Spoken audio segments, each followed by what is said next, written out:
Some of you may have noticed that yesterday I dropped a whole bunch of videos on YouTube. Those videos had been on YouTube for the last 18 months, just in what they call an unlisted status.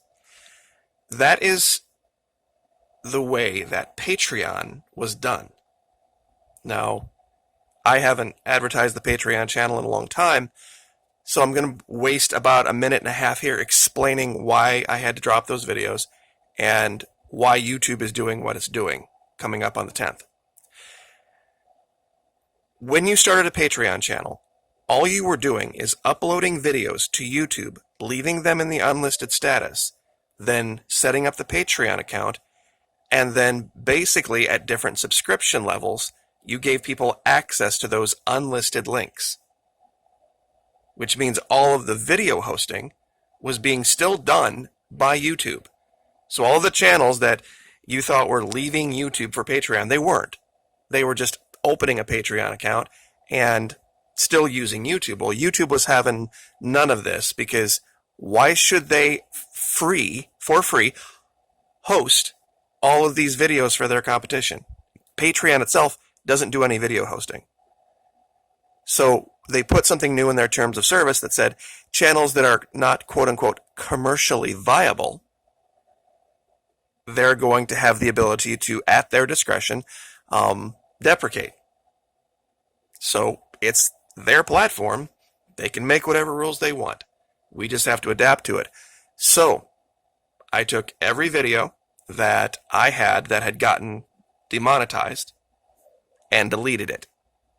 And then all of these videos that I had in the unlisted status for Patreon, I had to make public because they were monetized. I didn't throw a bunch of ads on them, but they still were. And so everything that's on my channel now is 100% monetized or deleted. And that's YouTube's right. I mean, it really is. We don't have to use this platform, but for those of us that want to continue to do so and have been successful doing so, we have to abide by their rules. We signed a piece of paper saying they would, or we would, pardon me. So that's why I had to make them all public. It's just the nature of the beast. Now, in today's video, I would like to go a little farther down the road of being prepared if the worst should happen in what they call an SHTF scenario. Stuff hits the fan. There's a lot of different types of scenarios that people think may or may not happen, but for me, personally, what I believe the most likely scenario is going to be is the highway. For most North Americans, this is where you're going to be most likely to be caught unprepared. I would like this video to help you get prepared. Now, I chose this picture because it shows very clearly the sides of the highway and what you're going to face if you decide at some point in a huge traffic jam, if you need to leave, that you need to leave the car behind and start walking. Now, all of a sudden, if a day goes like this, where, oh no, everything's starting to slow down, and then people start to get out of their cars, and then it drags on into the evening, and it's night. Are you going to be there the next day? If you are you going to be prepared to survive? A lot of people talk about tactical camping, but they don't talk about what would I specifically need to extricate myself from this situation. Now, in the last video, we talked about a lot of different things, and I'm going to go over them real quick. The first thing, of course, you're going to need is a good pair of these, because the sides and the berms of these highways are swamps. Of course, now it's mostly winter and it's frozen, but still a good idea to have a big, thick, insulated, warm pair of boots. If you're going to have to be walking, especially through farm fields and woods and all sorts of stuff. Now, also, if you're going to be opening up fences, which you're going to have to be, good armored Kevlar gloves. all sorts of options. I would highly recommend one with hardened knuckles, just in case you've got to be down on the ground doing something, or in the case that you might have to defend yourself. These are things we've talked about before. We're going to go through them very quickly. Cutting open that fence line, because just about every major highway has these fences, and you're going to need a good pair of wire snips. Find one that has something at the end with a hole in it, because we're going to talk about something new today. Not necessarily totally new, but in a new way, about how to put these on your kit instead of in your kit. All right, covered all that. One thing I didn't mention before. Get one of these for your kit. All the military guys out there know exactly what this is. It's called an E-tool or an entrenching tool. It's basically just a small shovel that folds up 3 ways like this. Get the one with the hard case. Don't get the one with the soft side, because the soft side keeps in moisture and it'll make this thing rust. Now, there's also kind of a warning though. You see the handle here? This kind of A-shaped handle? Always make sure the one you get has this. There are a lot of choices out there, and these things come with all sorts of bells and whistles. One second here, let me zoom this in. See how this doesn't have that? Don't get these. Because if you're ever in a situation where you only have one hand or your hands are wet, this is going to be useless. I mean, it'll be an okay swinging weapon, I guess, but trust me, get the one that has the handle that you can grab onto at the back. Very, very important. Now, of course, we talked about having water, having life straws, and aqua tabs. Life straws are fine, but don't have them instead of aqua tabs. Always have aqua tabs, because these can get dropped, these can get lost, and sometimes these fit on the bottles and sometimes they don't. The aqua tabs are easy, they're cheap to have in a kit, and they can be used in any container. That's the key. If you would have to somehow use some other type of device to boil water in, you're not slave to those straws. Also, if you're going to be carrying water for an emergency kit, the big 1.5 liter size fits perfectly down into a muck boot. Literally exactly the right size. And Fiji specifically, just because the bottles are heavy duty, thick, don't make a lot of noise, don't crinkle up, you can't really pop a hole in one unless you're trying to. I also mentioned in the last video, and I know this is a lot of review, but I want to get it out of the way so that we can get to the new stuff. Because the new stuff, I think you guys are really going to be excited about. Have a night vision monocular. They're cheap these days. It used to be cost prohibitive. It's not. If you have animals that you deal with or travel with, kids getting separated, just being able to have just one eye to look around at night and get your bearings. This is worth having in your kit.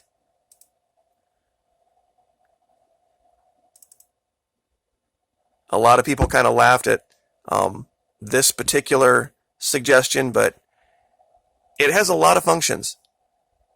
It deals with rain, it deals with bugs, it deals with sun, it keeps the wind off your face, it also helps you stay anonymous.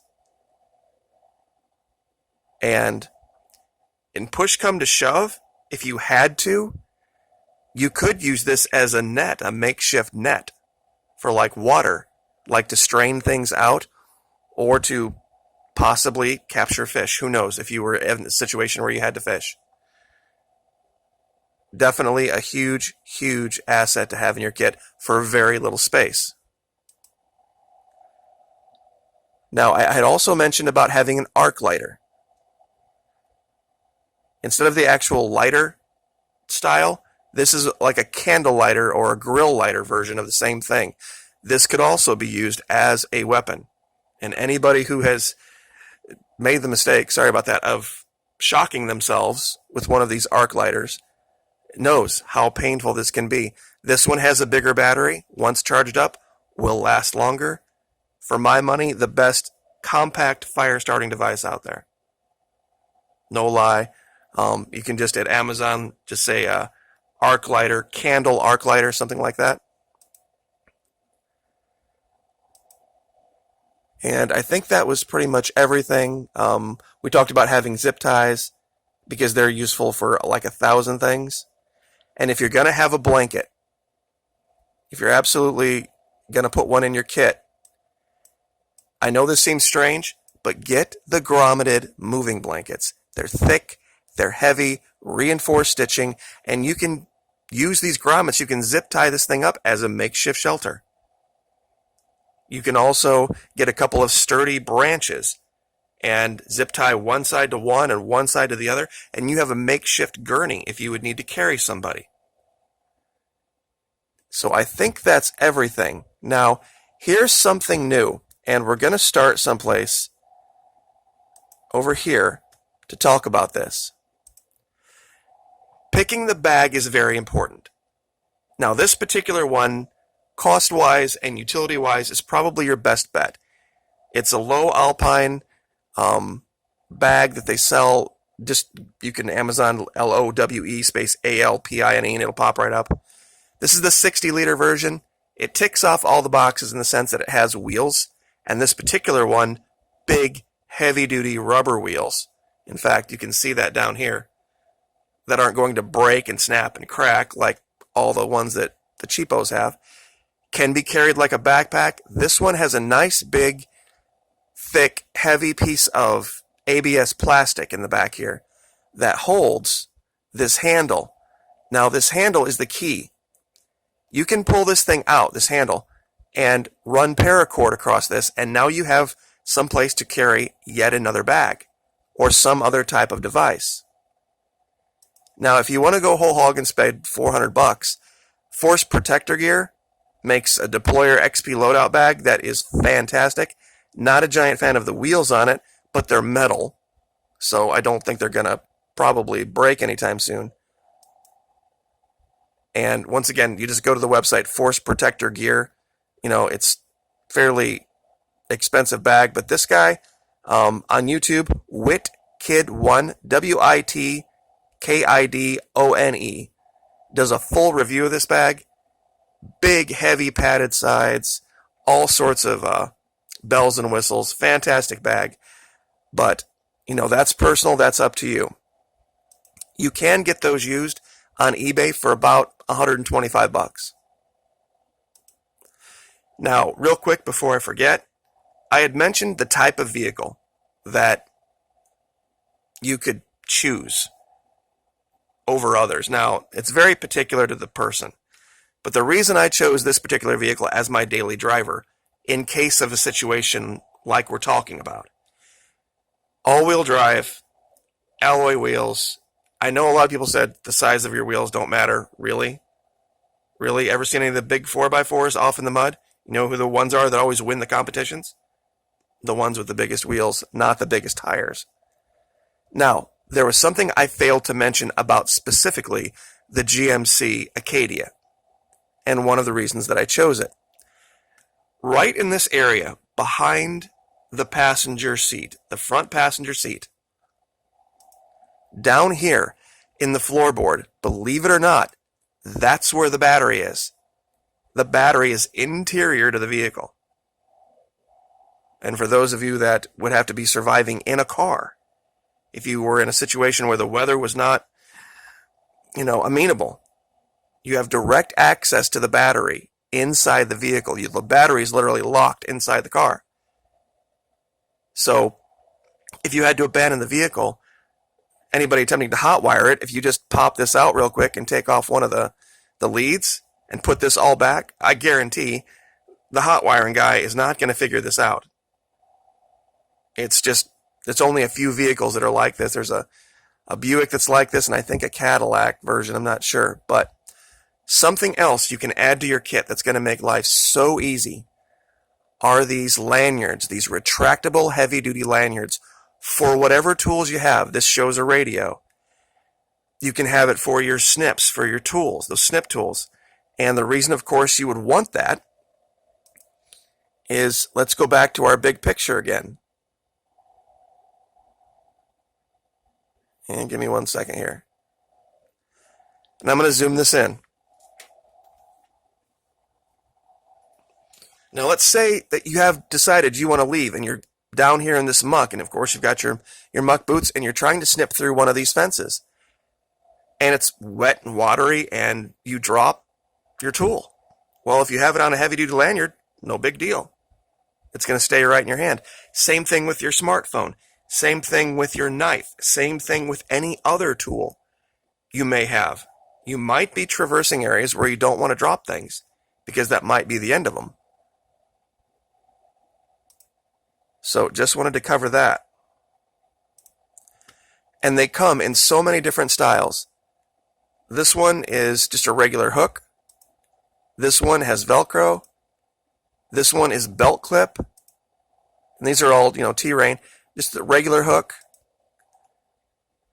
Absolutely one of the most important things to have with your kit that most people forget about. And here's one of these neat things for your phone, where you can put your phone in a protected lanyard. Now, here's where I'm going to kind of lose some people, but I want you to really think about this for a minute. If you're in a survival situation where you're going to have to be staying the night somewhere, I know a lot of people are all excited about creating their shelters and everything they've learned about building shelters.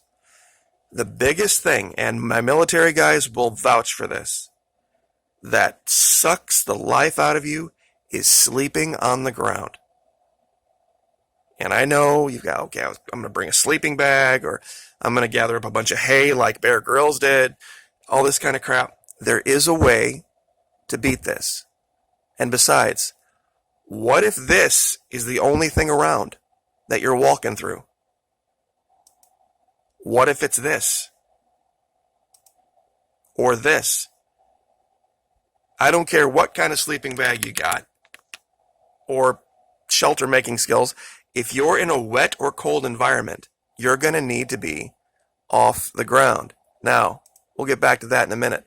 There is a solution, but it's going to probably take a lot of people by surprise. This is something that you can buy on, this particular one's on eBay. We have one. It's currently over at my daughter's at the moment, or I would have shown you pictures of it. It is an inflatable tent.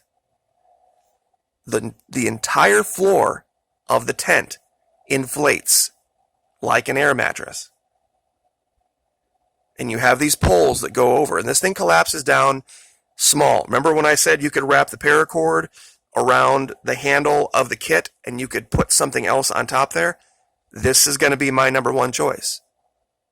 Keeping yourself 8 inches off the ground at night, sleeping, is a huge asset in survival. A huge asset. Now, this is just meant to be a kid's float tent type of thing. It's the underside of this is heavy duty reinforced ABS plastic. This can float. And if we go back to our pictures, if it gets to be nighttime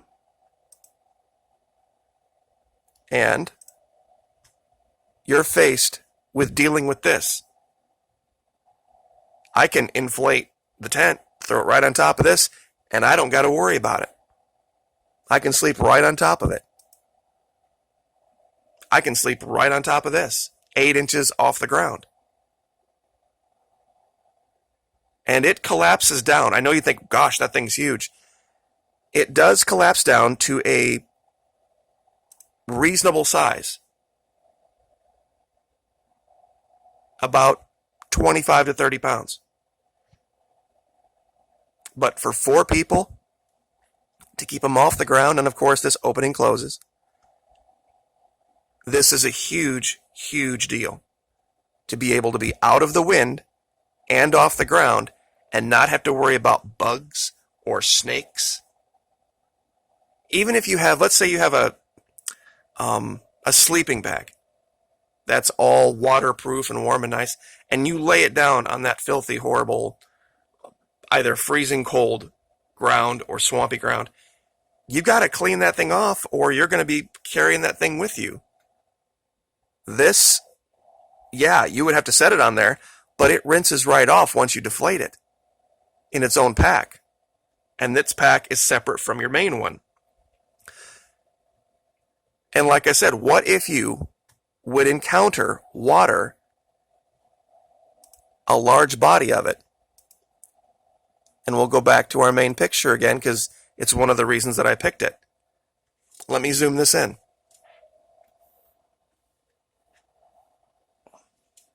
Do you see over here to the right? Do you see this stream that goes on and on and on and on forever? What if you had to get to the other side? You know, you've got your muck boots, you've snipped through the fence, and now you've got just this little 8, maybe 15 foot here body of water to traverse. You could inflate this thing up and you could put people in it and you could go right across. Because it does. It absolutely floats. We've taken it to the lake before. It works fantastic. I know it's not something that most people would think about, but it is huge. I wish I would have had one of these in the military, to be very honest. And this one's kind of cool. It's an OD green. You know, it's and you can find it on eBay. I'll find the link to it. And it's a couple $100, but it's I think the tent is like $100 and the shipping is like $100, something like that. And there's others like them, but this inflatable base tent, and this is not some huge 70-pound monster to carry around. You could have one of these and it would make such a difference. So leaving that aside, and there's a lot more of this out there than you think in farm fields and in the wild. They don't ever show that, and that's what drives me nuts about Bear Grylls and Survivor Man and all this kind of crap, is that they don't show this. And even, let's say that you just wanted to stay by the car, but not sleep in the car. This is an image, this was a viral video. This is a 6x6, 1-ton Ford, I believe, pulling out a 3/4-ton Toyota that got stuck in the median.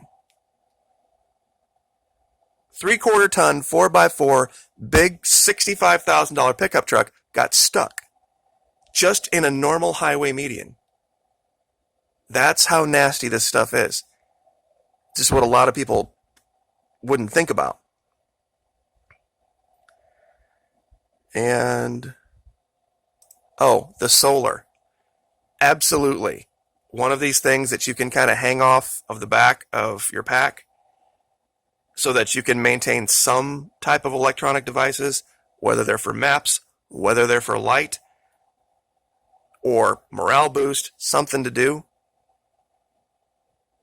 This can be charging while you're walking.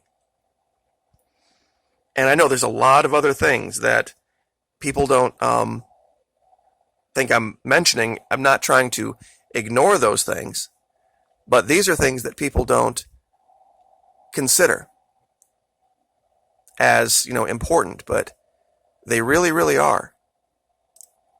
And as far as the inflatable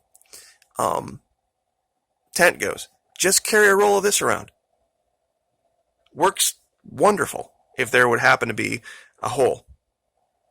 And, as far as inflating it goes, you can carry a hand pump. Doesn't take that much to do, but believe me, not sleeping on the ground, and my military guys will know this.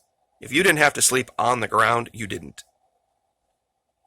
Because it's just horrible. So if This is the situation. Stuck in traffic. And it gets bad. These simple things. And there's a lot more stuff that you can put in your bag. But these are things that I don't think people thought about. And I think I covered everything. The retractable lanyards, the battery, the bag. I think we got everything. So, anyway. Yep, that was everything I wanted to cover. So, you guys have a great week, and thank you so much for the support.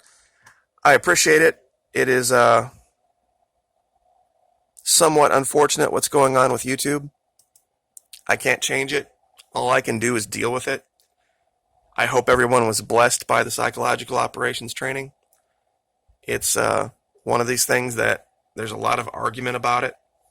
What YouTube is doing, what it's not doing, why it's doing it. It's a business. And ironically, a lot of people think I'm some kind of socialist. I'm not. You can't be somebody who's going to sit back and expect to have things provided for you for free and be a YouTuber. You can't.